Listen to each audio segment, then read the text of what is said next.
પીસી ગઢવી, કચ્છ જિલ્લા કોંગ્રેસ મહામંત્રી, આવતીકાલે 27 તારીખે સાંજે 3:30 વાગે મામલતદાર કચેરીમાં લખપત તાલુકાના માલધારીઓ પશુપાલકો માટે ધરણામાં બેસવાનું આયોજન કરેલ છે.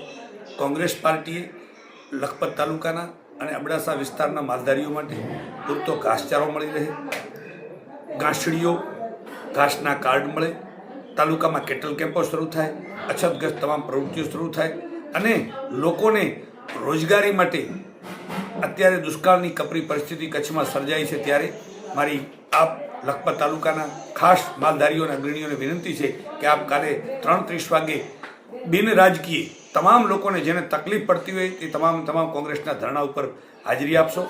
વિસ્તારના તાલુકા પંચાયતના ચૂંટાયેલા તમામ સદસ્યોને પણ ખાસ વિનંતી છે કે 10 થી 15 આગેવાનોને સાથે લાવો અને ધરણાના કાર્યક્રમને સફળ બનાવી અને સરકાર ગાય માતાના નામે મતો મેળવી અને જે સરકાર બનાવી બેઠી છે અને ભાજપના પદાધિકારીઓનું કંઈ ચાલતું નથી, 1 મહિનાથી ઘાસ વિતરણની કે કોઈ ઘાસના કાર્ડની સગવડ સરકાર દ્વારા કરાવી નથી શક્યા. તે માટે કોંગ્રેસ જ એક એવો પક્ષ છે જે લડત કરશે. એટલે આવતીકાલે 3:30 વાગે આપ કોંગ્રેસના કાર્યક્રમમાં મામલતદાર કચેરી ધરણા કરવા માટે આપ આવો અને અમે કોંગ્રેસના તમામ આગેવાનો પણ આવી રહ્યા છીએ.